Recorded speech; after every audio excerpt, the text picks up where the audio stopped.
ছোটদেরকে মহব্বত করা, বড়দেরকে ভালোবাসা, আর আলেমকে তাজিম করা, সম্মান করা। রসুলের এই কথাটা আমাকে গতকালকে ভাবিয়ে তুলছে।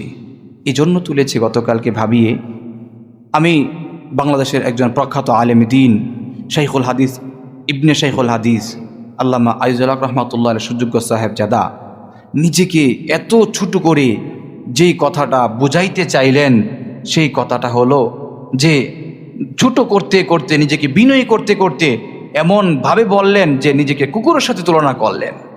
কি বললেন? যে কুকুর যেমন মানুষের বাড়িগুলাকে পাহারা দেয়, আমিও আপনাদের সেইভাবেই বাড়িগুলাকে পাহারা দেওয়ার জন্যই আছি, দূর দূর করে তাড়িয়ে দিয়েন না।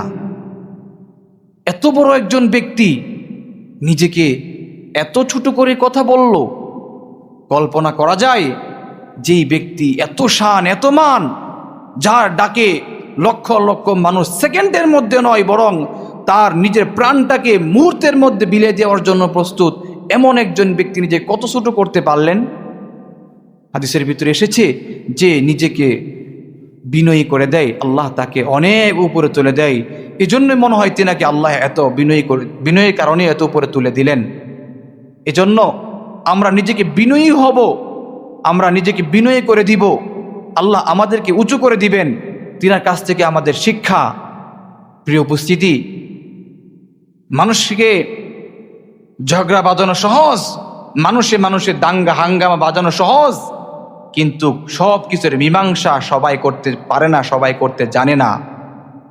তাওহীদের অতন্ত্র প্রহরী আল্লামা মামুনুল হক হাফিজাহুল্লাহ নাস্তিক পাড়ায় আগুন ধরাইয়া দেন যেই মানুষটা, যার কথা শুনলে নাস্তিকের গায়ে আগুন জ্বলে, সেই লোকটাকে ভালোবাসা আপনি আমার জন্য কর্তব্য না? তার বিরুদ্ধে যাওয়া তো আমাদের কোনোভাবেই সমীচীন নয়। আজ পর্যন্ত তার মুখ দিয়ে কখনো দেখলাম না কোনো বিতর্কিতমূলক আলোচনা করতে, কারো বিরুদ্ধে কুচকানিমূলক কথা বলতে।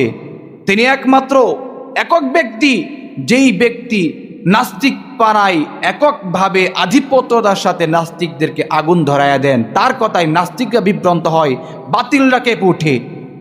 সেই বাতিলের মস্তক যার কথায় কেঁপে ওঠে, সেই মানুষটাকে আপনি আমার সকলের ভালোবাসা দরকার, ঠিক কিনা ব্যাঠি?